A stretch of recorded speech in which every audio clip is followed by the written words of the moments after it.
ನಗುತ್ತಾ ನಗುತ್ತಾ ಬಾಳು ನೀನು ನೂರು ವರ್ಷ ಎಂದು ಹೀಗೆ ಇರಲಿ ಹರ್ಷ ಹರ್ಷ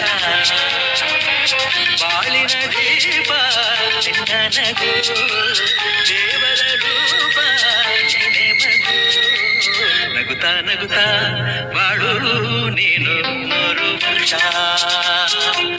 ಎಂದು ಹೀಗೆ ಇರಲಿ ಹರ್ಷ ಹರ್ಷ ಉಲ್ಲಾಸದ ಶುಭ ದಿನಕ್ಕೆ ಸಂತೋಷವೇ ಉಡುಗೊರೆಯೋ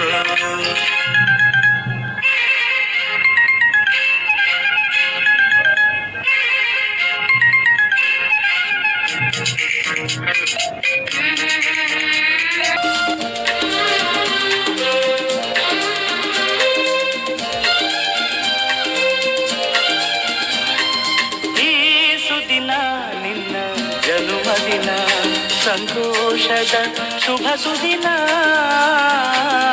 ಈ ಸುದಿನ ನಿನ್ನ ಜನುಮದಿನ ಹಳೆಯದು ಮರೆಯಲಿ ಹೊಸತಿನಲ್ಲಿ ಈ ಜೀವನ ನಲಿಯಲಿ ಹರುಷದಲ್ಲಿ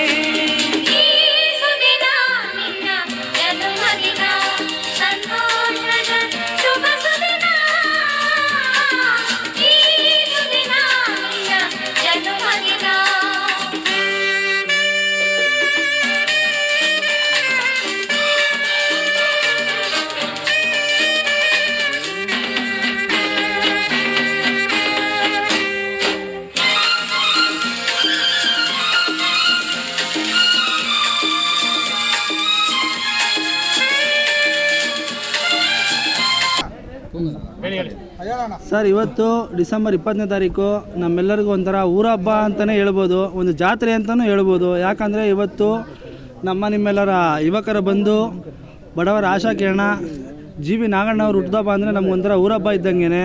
ಹುಟ್ಟುಹಬ್ಬದ ಆರ್ಥಿಕ ಶುಭಾಶಯಗಳು ನಾಗಣ್ಣ.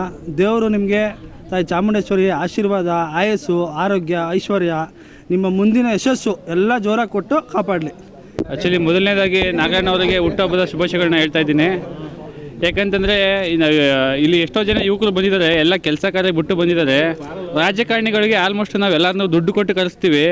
ಇಲ್ಲೆಲ್ಲ ನಾಗಣ್ಣಗೋಸ್ಕರ ಪ್ರೀತಿಯಿಂದ 2,000 3,000 ಸಾವಿರ ದುಡಿಯೋರು ಕೂಡ ಎಲ್ಲರೂ ಕೆಲಸ ಬಿಟ್ಟು ಬಂದಿದ್ದಾರೆ. ನಿಜವಾಗ್ಲೂ ಆ ಅಭಿಮಾನ, ಪ್ರೀತಿ ಯಾವ ರೀತಿ ಸಂಪಾದನೆ ಮಾಡಿದ್ದಾರೆ ನಾಗಣ್ಣವ್ರನ್ನ ಇದರಲ್ಲಿ ನಾವು ನೋಡ್ಕೋಬೇಕಾಗುತ್ತೆ. ಇದೆಲ್ಲದಕ್ಕಿಂತ ಹೆಚ್ಚಾಗಿ ಯಾವುದೇ ಒಂದು ಸಾವಾಗಲಿ ಸಂಕಟ ಆಗಲಿ ನಾಗಣ್ಣವರು ಎಲ್ಲದಕ್ಕಿಂತ ಮೊದಲಾಗಿ ನಿಂತ್ಕೊಂಡಿರ್ತಾರೆ. ಅವ್ರು ಇವತ್ತವರೆಗೂ ರಾಜಕಾರಣಿಗೆ ಬಂದೇ ಇಲ್ಲ, ಆದರೂ ಕೂಡ ಅವ್ರು ಬಂದಿದ್ದಾರೆ. ಬಟ್ ಇಂಥ ವ್ಯಕ್ತಿಗಳು ರಾಜಕಾರಣಿಗೆ ಬಂದರೆ ನಿಜವಾಗ್ಲೂ ನಮ್ಮಂಥ ಯುವಕರಿಗಾಗಿರ್ಬೋದು, ಜನಗಳಿಗಾಗಿರ್ಬೋದು ಯಾವ ರೀತಿ ಸೇವೆ ಸಿಗುತ್ತೆ ಅನ್ನೋದಕ್ಕೆ ಇದೊಂದು ಬೆಸ್ಟು ಉದಾಹರಣೆ.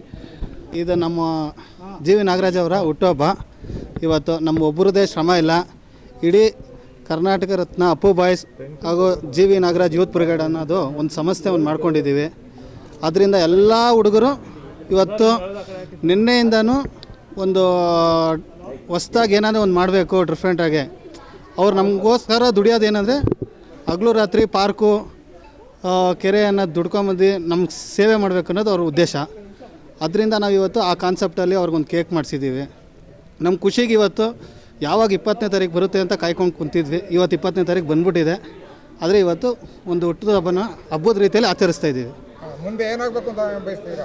ಮುಂದೆ ನಮ್ಮ ಏರಿಯಾಗೆ ಒಳ್ಳೆ ಉತ್ತಮ ರೀತಿ ಗ್ರೇಟರ್ ಬೆಂಗಳೂರು ಅಂತ ಮಾಡಿದ್ದಾರೆ, ಒಳ್ಳೆ ಪಾಲಿಕೆ ಸದಸ್ಯರಾಗಬೇಕು ಅಂತ ನಾವು ಇಷ್ಟಪಡ್ತಾಯಿದ್ದೀವಿ. ಸುಮಾರು ವರ್ಷದಿಂದ ಕಾಯ್ತಾ ಇದ್ವಿ. ಮುಂಚೆ ನಮ್ಮ ಸೀನಣ್ಣವ್ರು ಇದ್ದರು, ಅದೇ ಥರ ನಮಗೆ ಇವಾಗ ಒಂದು 5-6 ವರ್ಷದಿಂದ ಅವರು ನಾನು ಅದೇ ರೀತಿಯಲ್ಲಿ ಬರಬೇಕು ಅಂದ್ಬಿಟ್ಟು ಮುಂದೆ ಬಂದಿದ್ದಾರೆ. ಮುಂದಿನ ರೀತಿಯಲ್ಲಿ ಸೀನಣ್ಣನ ನಾವು ನಾಗಣ್ಣನ ಮಕ್ಕದಲ್ಲಿ ನೋಡ್ತಾ ಇದ್ದೀವಿ. ಯೂತ್ ಬಾಯ್ಸ್ ಹಾಗೂ ಬೆಂದಕಾಳೂರು ಹುಡುಗರಿಗೆ ಸದಾ ನಾನು ಚಿರಋಣಿ ಆಗಿರ್ತೀನಿ. ಈ ಒಂದು ಸಂದರ್ಭದಲ್ಲಿ ನನಗೆ ಹುಟ್ಟುಹಬ್ಬನ ನಾನು ಬೇಡ ಅಂತ ಹೇಳಿದ್ದೆ, ಇದ್ರೂ ಇಲ್ಲಣ್ಣ ಹೋದ ವರ್ಷ ನೀವು ಹಿಂಗೆ ತಪ್ಪಿಸ್ಕೊಂಡು ಹೋದ್ರಿ, ಈ ವರ್ಷ ಇರಬೇಕು, ಗ್ರೇಟರ್ ಬೆಂಗಳೂರು ಬೇರೆ ಆಗಿದೆ, ಈ ವರ್ಷ ಪಾಲಿಕೆ ಸದಸ್ಯರಾಗಬೇಕು ನೀವು ಬೇರೆ ಅಂತ ಹೇಳಿ ಜನರ ಒತ್ತಾಯದ ಮೇರೆಗೆ ಇವರೆಲ್ಲ ನನಗೆ ಸಹಕಾರ ನೀಡ್ತಾರೆ ಅಂತ ಹೇಳ್ತಾ ಇದ್ದೀನಿ. ಮುಂದೆ ಬರ್ತಕ್ಕಂಥ ಚುನಾವಣೆಯಲ್ಲಿ ಟಿಕೆಟ್ ಆಕಾಂಕ್ಷೆಗೆ ಸ್ಪರ್ಧಿಸಿ ಜನರ ಸೇವೆ ಮಾಡೋಕ್ಕೆ ನಾನು ಸದಾ ಸಿದ್ಧನಾಗಿರ್ತೇನೆ. ಜೈ ಹಿಂದ್, ಜೈ ಕರ್ನಾಟಕ ಮಾತೆ. ಸಮಾಜ ಸೇವಕರು ಸ್ನೇಹಜೀವಿ ಜಿ.ವಿ. ನಾಗರಾಜ್ ಅವರು ರಾಜಕೀಯ ಜೀವನ ಪ್ರಾರಂಭ ಮಾಡಿದ್ದಾರೆ. ಪಕ್ಷದವ್ರ ಹತ್ರ ನಾನು ಇನ್ನೂ ಯಾವ ಪಕ್ಷದ ಹತ್ರ ಹೋಗಿ ಕೇಳಿಲ್ಲ, ಕೇಳೋಕ್ಕೆ ನನ್ನ ಹಿರಿಯರು ಹೇಳಿದ್ದಾರೆ. ಇವತ್ತು ಅವ್ರನ್ನ ಸಂದರ್ಭದ ಈ ಒಂದು ಸುಂದರ ಸಂದರ್ಭದಲ್ಲಿ ಅವ್ರನ್ನ ಮೀಟ್ ಮಾಡೋಕ್ಕೆ ನಾನು ಪ್ರಯತ್ನ ಪಡ್ತಾಯಿದ್ದೀನಿ. ಅವರು ಸಿಕ್ಕಿದ್ರೆ ಅವ್ರ ಹತ್ರ ನಾನು ಮಾತಾಡಿ ಮುಂದಿನ ರೀತಿಯಲ್ಲಿ ನಾನು ನಿಮಗೆ ಸಲಹೆಯನ್ನು ಕೊಡ್ತೀನಿ. ಸರ್, ಅಧಿಕಾರ ಇದ್ದವ್ರ ಜೊತೆ ಸಾಕಷ್ಟು ಜನ ಸೇರೋದನ್ನ ನಾವು ನೋಡಿದ್ದೀವಿ. ನಾವು ಯಾವುದೇ ರೀತಿ ಅಧಿಕಾರ ಇಲ್ಲದೆ ಹೋದರೂ ಕೂಡ ಇಷ್ಟೊಂದು ಯುವ ಬ್ರಿಗೇಡು ಮತ್ತು ಅಪ್ಪು ಬಾಯ್ಸ್ ಎಲ್ಲರೂ ಸೇರಿ ತಮ್ಮ ಇಷ್ಟೊಂದು ಪ್ರೀತಿ ವಿಶ್ವಾಸದಿಂದ ಬರ್ತಡೇ ಆಚರಣೆ ಮಾಡ್ತಾ ಇದ್ದಾರೆ. ತಾವೇನು ಹೇಳ್ತೀರ? ನಮ್ಮ ಸ್ನೇಹಿತರು ಏನೇ ಒಂದು ಕಾರ್ಯಕ್ರಮ ಆಗಲಿ, ಈಗ ತಾನೇ ನನ್ನ ಮಿತ್ರ ವಿಶ್ವ ಅವ್ರು ಹೇಳಿದ್ರು, ಒಂದು ಸಾವಾಗಿರ್ಬೋದು, ಒಂದು ಮದುವೆ ಆಗಿರ್ಬೋದು, ಏನೇ ಒಂದು ಕಾರ್ಯಕ್ರಮ ಇದ್ದರೂ ಇಲ್ಲ ಒಂದು ಮೆಡಿಕಲ್ ಹಾಸ್ಪಿಟ್ಲಿಗೆ ಇಂಥವ್ರು ತೊಂದರೆ ಆಗಿದೆ ಅಂತ ಹೇಳಿದ್ರು ನಾನು ಮುಂದೆ ನಿಂತು ಸಹಕಾರ ನೀಡ್ತೀನಿ. ಈ ರೀತಿ ನನಗೆ ಸ್ನೇಹಿತರು ಉತ್ತಮ ರೀತಿಯಲ್ಲಿ ಸಹಕಾರ ನೀಡ್ತಾ ಇದ್ದಾರೆ. ಜಿ.ವಿ. ನಾಗರಾಜ್ ಅವರು ಹುಟ್ಟುಹಬ್ಬ, ತಾವು ಕೂಡ ಶುಭಕೋರಕ್ಕೆ ಬಂದಿರಿ, ಏನು ಹೇಳ್ತೀರಾ ಅವ್ರ ಬಗ್ಗೆ? ನನ್ನ ಬಾಲ್ಯ ಸ್ನೇಹಿತ ನಾಗರಾಜು ಮತ್ತು ಶ್ರೀನಿವಾಸ್ ಇವರ ಅಣ್ಣ ತುಂಬ ಬಾಲ್ಯ ಸ್ನೇಹಿತರು ನಮಗೆ. ಈ ನಮ್ಮ ರಾಜನಗರದಲ್ಲಿ 4th ಬ್ಲಾಕಲ್ಲಿ ಜನಸೇವೆ, ಬಡವರ ಬಂಧು, ಒಳ್ಳೊಳ್ಳೆ ಕಾರ್ಯಕ್ರಮಗಳು, ಇವ್ರ ಹೆಸರು ಹೇಳಿದ್ರೆ ಸಾಕು, ಯಾರದೇ ಎಲ್ಲೇ ಏನೇ ಕೆಲಸ ಇದ್ರೂ ನಡೆಯುತ್ತೆ, ಅಷ್ಟೊಂದು ಹೆಸರುವಾಸಿ ಮಾಡಿದ್ದಾರೆ. ತುಂಬ ಒಳ್ಳೆಯ ಮನುಷ್ಯರು. ಇವತ್ತು ಅವ್ರಿಗೆ ಹುಟ್ಟಿದಹಬ್ಬದ ಶುಭಾಶಯಗಳನ್ನು ಹೇಳಲು ನಾನು ಇಷ್ಟಪಡುತ್ತೇನೆ. ಓಕೆ ಸರ್, ಅವ್ರಿಗೆ ರಾಜಕೀಯವಾಗಿ ಅವ್ರಿಗೆ ಗುರುತಿಸ್ಕೋಬೇಕು ಅಂತ ಇದ್ರೆ ಅವ್ರಿಗೆ ಏನು ಸ್ಥಾನಮಾನ ಸಿಗಲಿ ಅಂತ ಹಾರೈಸ್ತೀರಾ? ಅವ್ರಿಗೆ ಮುಂಚೆಯಿಂದನೂ ಅವ್ರ ರಾಜಕೀಯದಲ್ಲಿ ತುಂಬ ಇದಿದೆ. ಅವ್ರ ಅಣ್ಣವ್ರ ಹೆಸರೇ ಸಾಕು ಇವ್ರನ್ನ ರಾಜಕೀಯದಲ್ಲಿ ಮುಂದೆ ಬರೋಕ್ಕೆ. ಆ ಹೆಸರಿಂದನೇ ಇವರು ತುಂಬ ಒಳ್ಳೆ ಕೆಲಸ, ಅವ್ರ ಅಣ್ಣನ ಥರನೇ ಇವರನ್ನು ಒಳ್ಳೆ ಕೆಲಸ ಮಾಡಿಕೊಂಡೇ ಬಂದಿದ್ದಾರೆ ಅವತ್ತಿಂದ.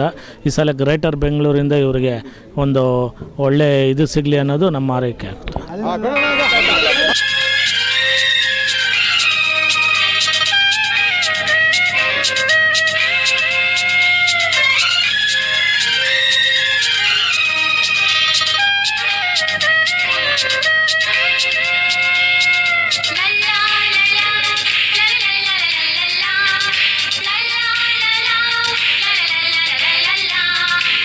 ನಗುತ್ತಾ ನಗುತ್ತಾ ಬಾಳು ನೀನು 100 ವರ್ಷ.